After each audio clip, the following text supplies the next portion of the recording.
We are live from Sales HQ. I'm Vince Beasy, your host and the founder of Sales HQ, and our guest on this episode is Corey Richardson. Welcome to the show, Corey. Thank you for having me. For those out there who've never seen this, which by now it's probably just about nobody on the planet, Sales HQ is a co-selling community for high-performing sellers and sales teams. Well, what does that mean? What does co-selling mean? Co-selling means that we share an environment, a high-energy environment, where we're people from different walks, different companies, different roles, but one thing we have in common is we're sales professionals. And what do sales professionals like to do? They like to network, they like to collaborate, and they like to talk. So our sales floor is not quiet, it's not loud, it's right there in the middle. It's meant for sales energy. You know what that is, right? Of course. Right. So that's Sales HQ. If you're interested in more about that, go to saleshq.co. All right, Corey. I'm going to ask you this first question because I never had a guest yet say that they had ambitions from an early age, to go into sales. How did you start in sales? So I think the best way to describe my journey into sales, I was at University of North Carolina, not a very good student my freshman year. I was a baseball player, thought I would get drafted and realized I might want a backup plan. So I started pursuing academics about my sophomore year. Well, if you know anything about business school at Keenan Flagler, you apply actually in your sophomore year, which means your application is made up of your freshman and sophomore year grades. My freshman year was horrific. So needless to say, I was in deep trouble. So they only admit about 150 people at the time. Average GPA, in the threes at least. I had a 2.3 ending my freshman year. So I'm in trouble. So I'm thinking there's no way I'm getting in. Oh, by the way, sophomore year is full of weed out classes. The most difficult classes where it's all based on a bell curve. You get a handful of A's, a few B's, a bunch of C's, and a few D's and F's. And so I'm sitting there going, I've got to beat people who are much smarter than me, probably. Actually paid attention. Yeah, and been studying. And so needless to say, I knew that it would be an uphill battle. So I started actually meeting with the dean of the business school. And I met with him about every other week for about 6 months. And I talked to him about the journey and the trajectory I was on.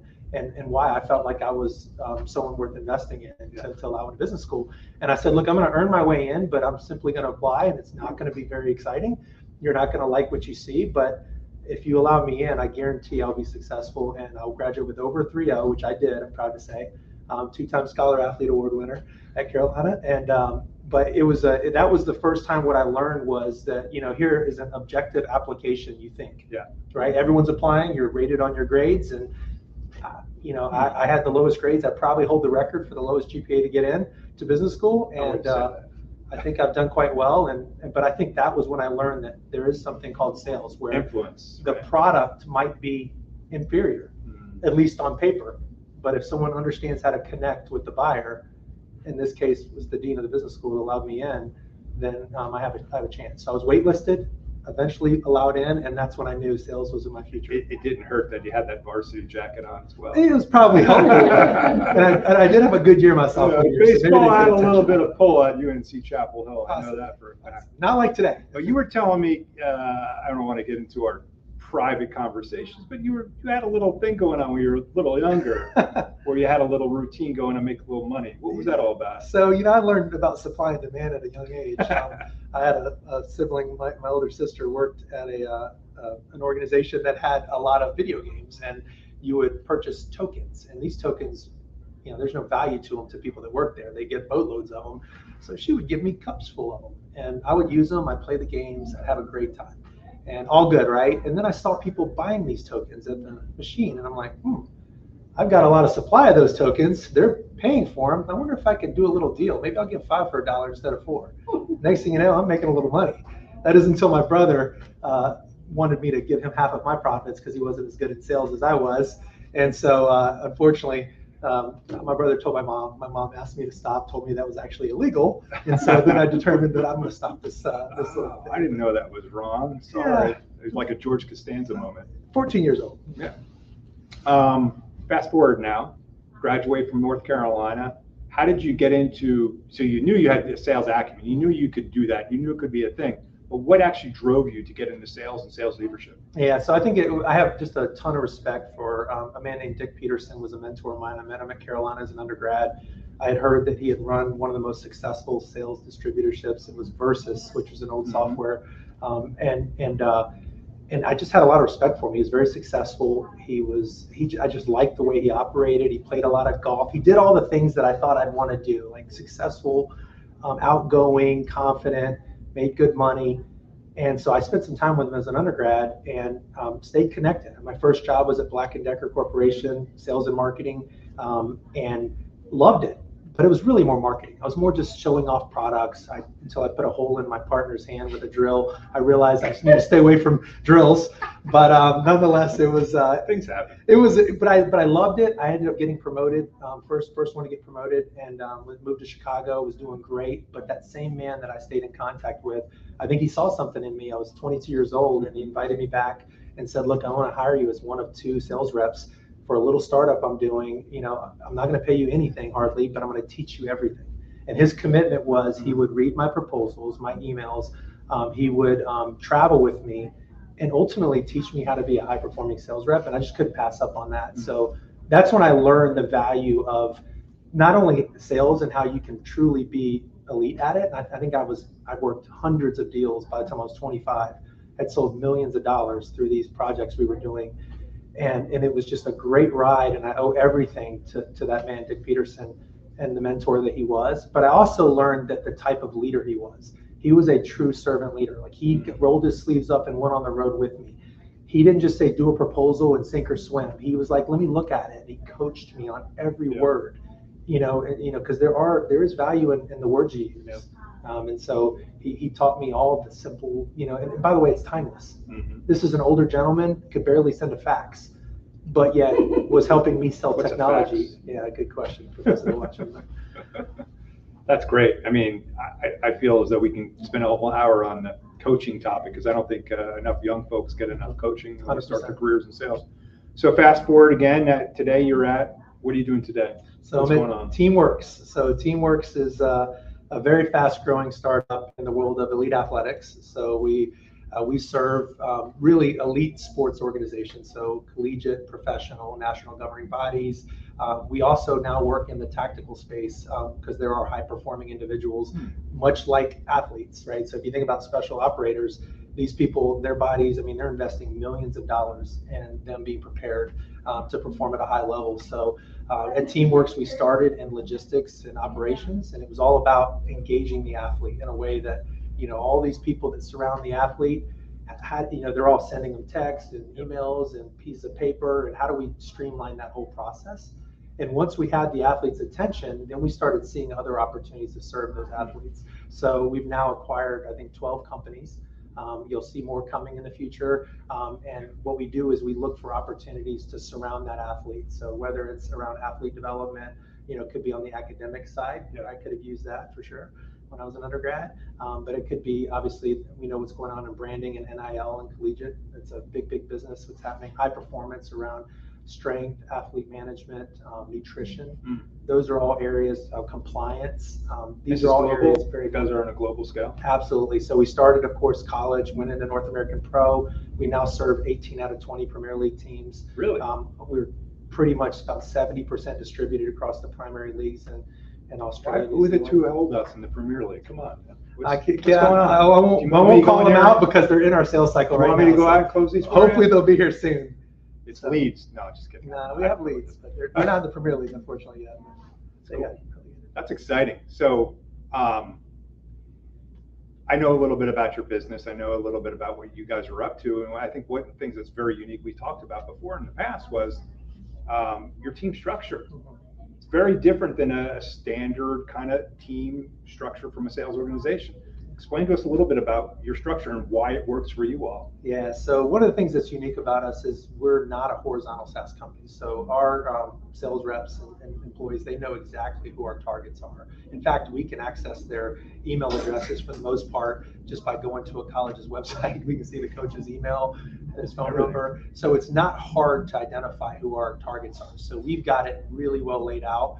So for us, it's really about being precision, very pointed in terms of how we attack the market. So I would say we're an account-based sales approach more than anyone you've probably ever seen. We have Google Sheets that lay out every single conference, every single college, every team that they have, who we've won, who we have on all 12 products. So we organize in such a way where it's kind of a matrix approach. And one thing that we use the term that we think sales is a team sport. And so we're really big on team selling, and we live by that. So we compensate our employees that way. So there are components of their comp plan that are individual focused goals, but then there are large components tied to how the broader team does. And so if you think about a hierarchical approach like this matrix approach, you've got product specialists along the top, and what they do is they own the product quota all the way down. So they might cut across multiple markets, but like if I own nutrition, I might be a dietitian who came from that space, has a high sales acumen, and we teach them how to sell.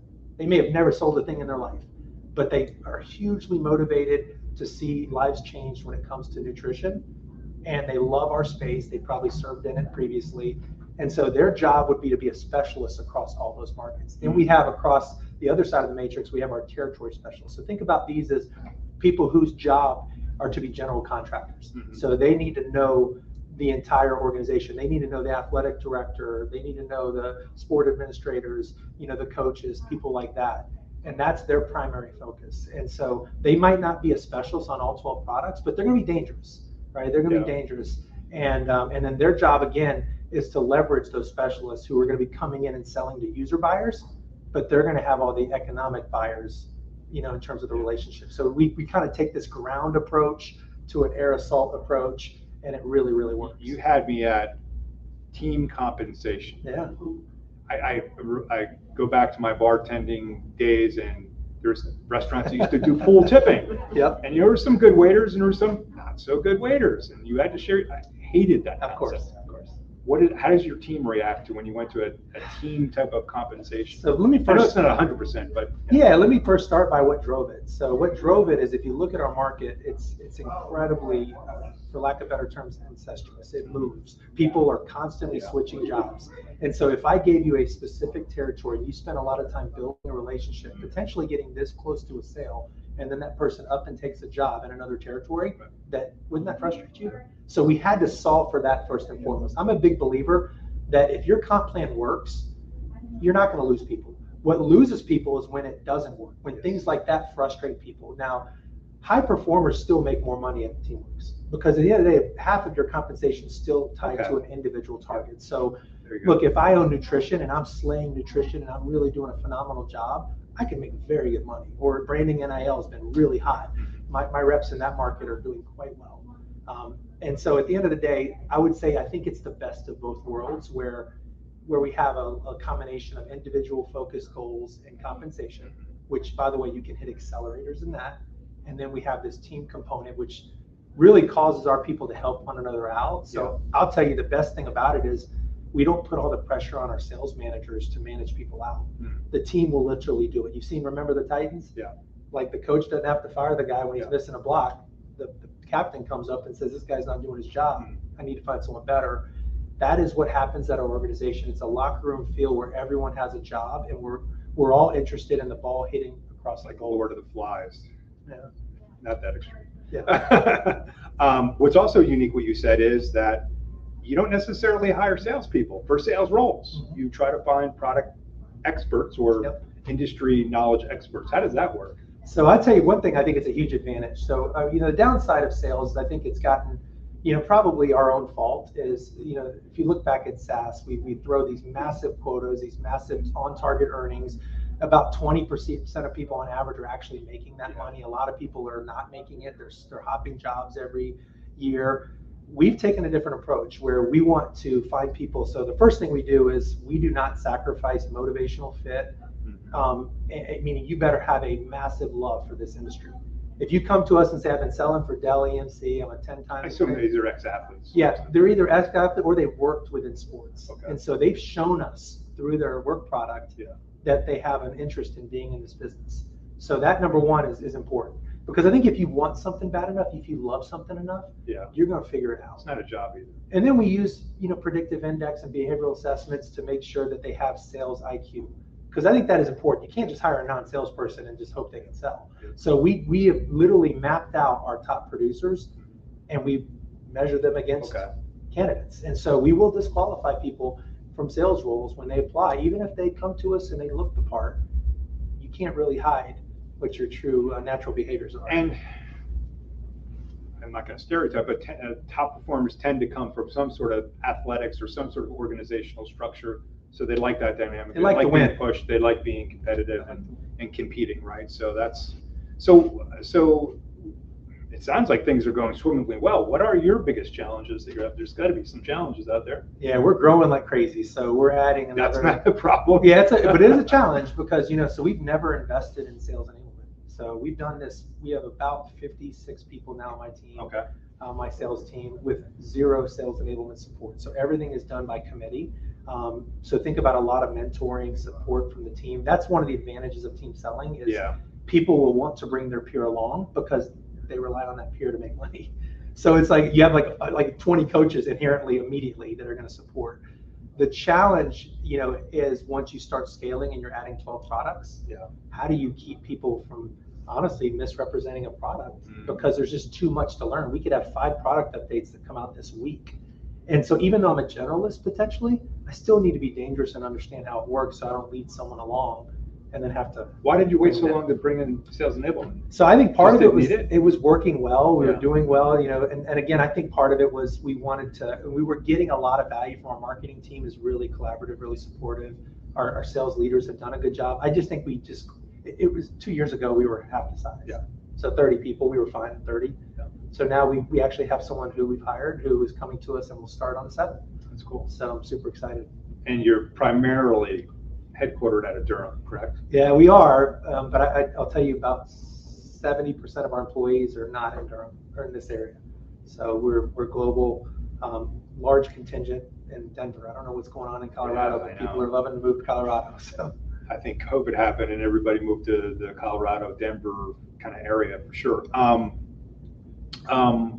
Global wise, what percentage of your business is coming from overseas? So still relatively small. So we're probably 10%, a little less than 10% at this point. So it's much smaller. Again, it's new. So the way Teamworks does business is we like to go into a market. We want to test it with a handful of, accounts, and we don't go too fast on purpose. So a lot of times we'll have a scout go out there. So I actually traveled to London myself, 10 times, and went alongside an enterprise rep that we have whose job is to go out and figure new markets out. We do that because if you just put a bunch of salespeople on something when the product market fit is not perfectly defined, you run the risk of attrition, customers not really liking it, and then you just bog down your development team trying to catch up. So we don't really want to be sales led. Yeah. We really want to kind of go in there, dip our toe in, learn our way into the market, and then we go all in. So now we've got a team of 10 people, in Europe, and it's growing. Hired one in Germany. So we're about to hire someone in Spain. So we're starting to grow, but we had to learn the 24-hour clock and some of the nuanced differences. We had to translate into multiple language. We had to get the food databases, for nutrition. Yeah. So there are a lot of nuanced differences that do require engineering support. Yeah. And that's what I appreciate about this company. Like a lot of companies would say, we have to grow 40%. Let's do whatever it takes. Just go hire 20 salespeople. And then you find out that we're laying off 10 of them because we're not ready for it. So scaling is an issue, putting sales enablement in there. It doesn't sound finding your clients, like demand generation is not a problem, which is the number one problem that most people 100%. have is demand generation. Is there enough there? So how do you know when you need to add the next person, the next body then? That's a good, so number one, anytime we bring a new product in, we always bring a specialist in. And sometimes that's What is a specialist? So they're a sales rep who owns the product goal. Okay. So again, when we added nutrition, we acquired a company. Yeah. It was an engineer founder who's not a salesperson, but he'd grown it to about $1 million in revenue. And so we acquired them. We then hired a dietitian who is now on the sales team, and their job is to grow revenue in that market. So they need to own the dietitian market. Gotcha. So they go to dietitian trade shows, they collaborate with them, so they know that user buyer better than anyone. They work very closely with the product team. So that's the difference between like a generalist sales rep. These people are really embedded within our product and marketing teams because that's all they do all day long. So that's the first thing is now sometimes we will share them across markets. When the markets get big enough and ready enough, we'll start hiring in multiple markets. So we may have, we're coming out with a displays product. So you take all those calendars and everything, you push them up on any screen. And it's going to be a very exciting product. Yep. we will start with 2 specialists. We will have someone in pro, North American pro, and someone also in college. Because if you don't, you run the risk of them cherry picking and saying college is much You're better. hiring teams basically when you hire, which is At cool. times, yeah, at times. Because I always found it's always good when you hire threes or Sure. multiples because they learn together at the same 100%. time. So I assume that's part There's of some the strategy. economies of scale there for sure. And so we try to start people similar dates so they can. People learn from their peers more so than others 100%. around them. So that's going to be cool. Now that I was surprised to hear that after a COVID that not everybody was in the office, but you and like anyone else during and post COVID, people moved, people scattered.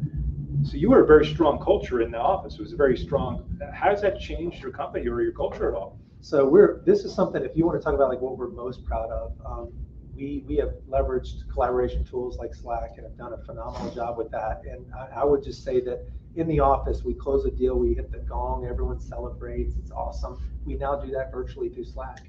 And the emojis and the things that pop off are just, I mean, it's pretty awesome. We have all-stars channels. We do more stand-ups than we've ever done. So we probably, I mean, our collegiate team may meet Stand-ups like by Zoom, you mean? 15-minute Zoom stand-up. And it doesn't mean, you might be in the office together, but you're still going to just do it through Zoom because it's easier, honestly, to talk. And so I would say we're really good at staying very well connected. And then we do get together. I mean, our team travels for deals. Yeah. We go on site for, key events, like we'll be at the NHL draft and, all those events, we'll have a handful of people there. Poor team has to go to Vegas to go to the Sphere. Well, we just had a team at NACDA. We had probably 20, 30 people there. We hosted a party and I think there were 1,000 people that came. I mean, so our college organization is pretty well. I mean, they had a good time. I missed that one, unfortunately. But. Oh, that's fun. That's fun. So really nothing missed because you made it up through other ways. Yeah. And I would just say too, how we hire is so key. Yeah. I mean, I think 90% of everything I'm saying, I think it starts with hiring. Yeah. I really truly believe that that's a core competency of ours and how we do it. I mean, we're so picky. It takes a long time to get into teamwork because it's very hard. But once you're in, you rarely ever leave because it really is a great culture. I mean, I'm proud to say that, look, I have 56 people in my sales organization. I've got 2 neutrals and 54 promoters. Meaning people are telling me that if they were offered similar or more money, they would stay at Teamworks. Wow. That is like, and honestly, like, I give all that credit to my middle managers, my sales leaders, because they're the ones that translate that strategy and execution and build those incredible ground floor relationships. Yeah, hey, recruiters, I wouldn't call on any employees at Teamworks. You're not going to get very far. Well, it's funny. I do get offered from time to time, hey, we'd love to help you hire. We've got some great people. And I just respond, I'm like, we just don't outsource any recruiting because we know who we're attacking. We go after our customers. A lot of times our customers have people that it's a transient workforce anyways in athletics. Like they're used to just taking the next bigger job. So for us to work with a customer that we've invested all this time, they just bought our product, and then we go, by the way, your super users coming to work for us, they don't bat an eyelid. They understand. Yeah. And it's actually quite great. So what are some of the things that your team or you are working on for improvements? I'm a firm believer in you don't just train once a year, twice a year. It's constant education and training. What are the things you guys are working on you find it's been impactful for the team and the organization? Yeah, so I would say we reinvent ourselves all the time. Like any good athlete, right? You're like, man, this guy's at the top of his golf game and he's changing his swing. What's going on? Well, we're doing that constantly. Our collegiate team, I love what they just did. They did a 20% better campaign where we take everything we're doing and how can it be 20% better? So it might be, we're going to revamp our proposal, which has been winning at 60, 70, 80%. Well, how do we make that better? Right? So everything, it's really attention to detail because we're not a mass volume play where it's like average SaaS company might be winning at 20, 25%, they're happy. We're winning at, much higher percentages, 60, 70%. Really? Yeah, because we don't even go after it unless we know it's winnable. So most of the people that come to us for technology, we're seeding that through an integrated platform. I mean, that's the beauty of what we do is everything is being tightly integrated. So think of what Salesforce has done with all these point solutions. We're doing the same thing in the world of So, man, I love it. The fact that you're probably only creating an opportunity when it's a winnable opportunity. 100%. My God, that is a nice spot to be in it's fun. Because a lot of people are just making opportunities make opportunities. Doesn't so mean they they're all have to- fast. We still deal with Well, that's procurement, fine, but state you told me procurement. that if I create this opportunity today, I have a 70% probability or higher of closing. Yeah. I'm feeling pretty good about my quarter and my next quarter and my next quarter, right? I would So- say that's been the biggest shift is, as we've grown, as our products have started integrating, Yeah. it's made it very difficult for a point solution to compete with us. Yeah. Because A, we're going to have the best technology out there. B, it's going to connect and the athlete's already going to their app 6 times a day to check their schedule, Yeah. their messages. So why not get their nutrition updates? Why not get their, strength conditioning outputs? I mean, all that stuff should come into one platform.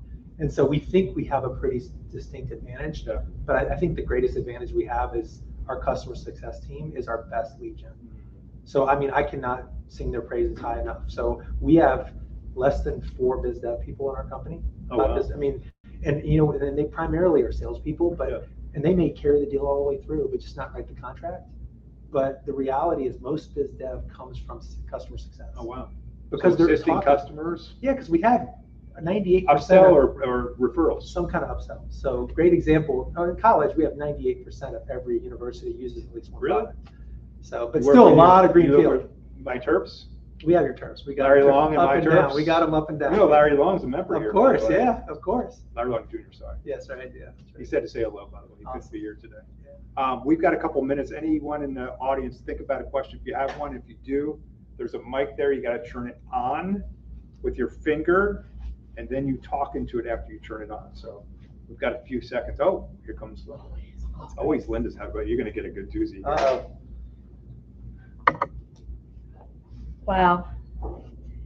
So obviously your clients, a lot of them are sports teams, but you serve them and the individual players.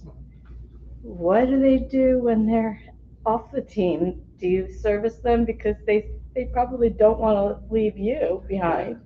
Well, the interesting thing is the way the nature of our product is it's really it's a product that's I would say like it's made possible by those that surround them and empower them. So once they move on, hopefully they're going into professional athletics, and then they're literally signing out one day at Carolina and they're signing on at the Bills or the Cowboys. And all it changes is the look and feel of the app and potentially some of the different solutions that the Cowboys may have bought that they didn't have in Carolina. So that's the beauty of what we're doing is we're literally taking this entire life cycle of an athlete. So once we have them, we try to keep them, and so that's why it works so well. So I remember we were selling into the NFL.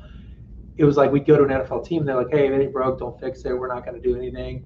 And then we'd say, well, I just want to show you your draft board. You drafted 9 players. 8 out of 9 used our product in college. Oh, wow. So when they come to you and ask you what their Teamworks login is, That's cool. That's what are you going to say? And so it actually really worked well. So so I would say that's our goal. We really don't serve individuals today without the team component around them.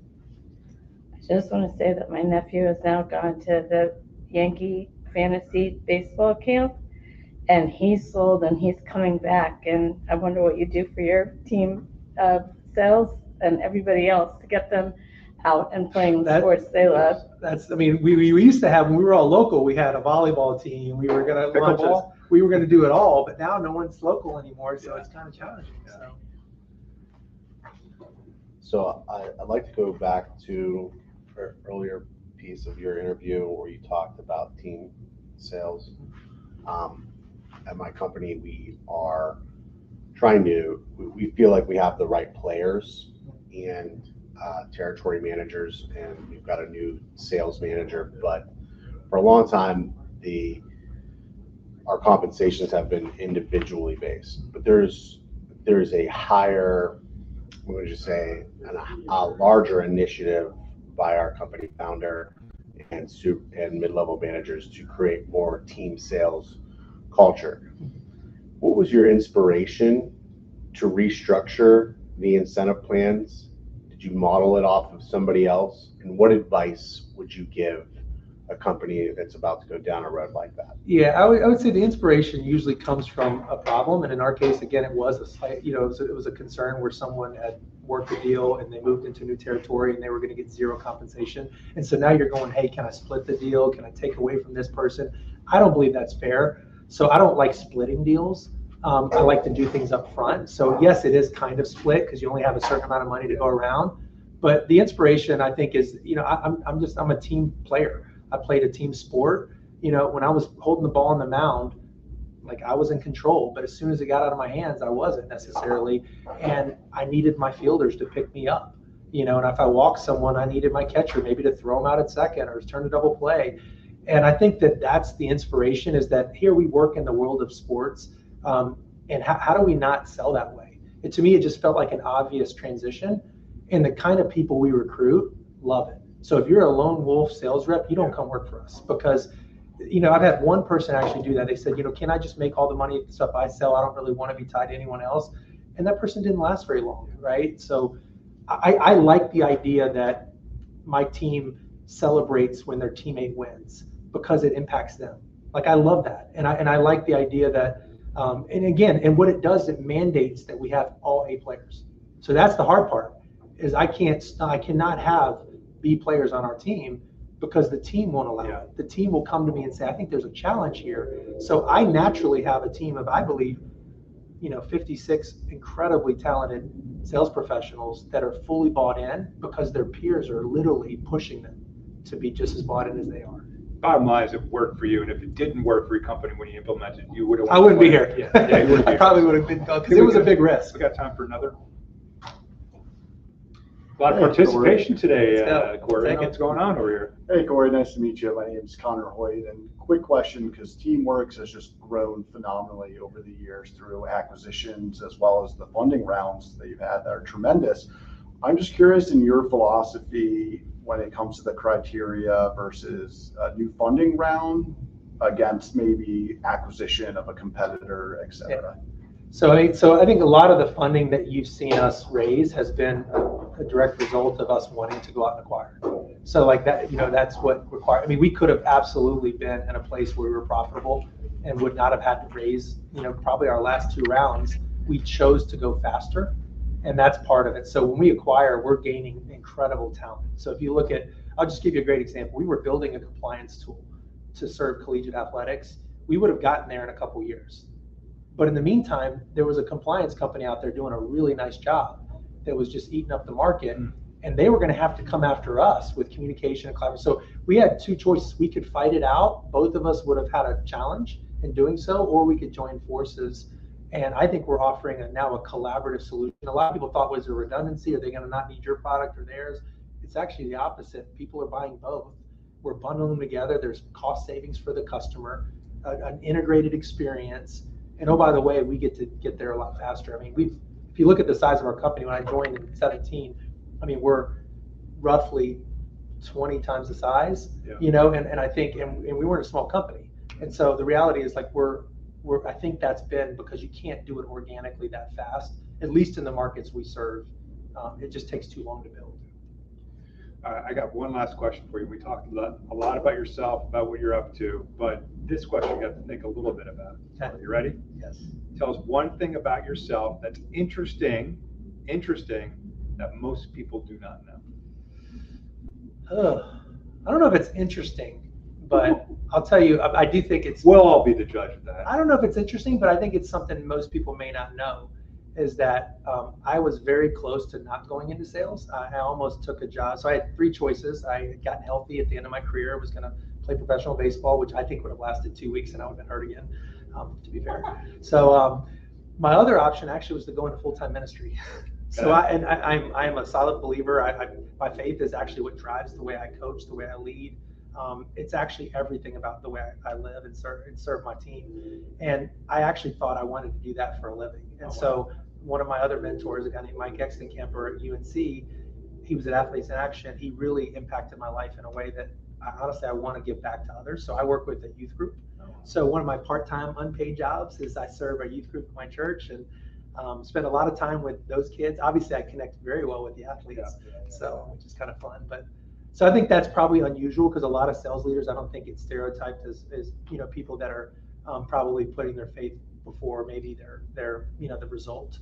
I would say I don't lead that way. I lead where we're gonna do things the right way. We're gonna do it with with respect for one another and how we serve each other, and then ultimately the numbers will take care of themselves. And they seem to have done so in my career so far. Well, I think that was interesting and good. Good on you, man. Thank you. Corey, thanks for coming on live from Sales Pleasure. HQ. We appreciate it. Until next time. Thank you.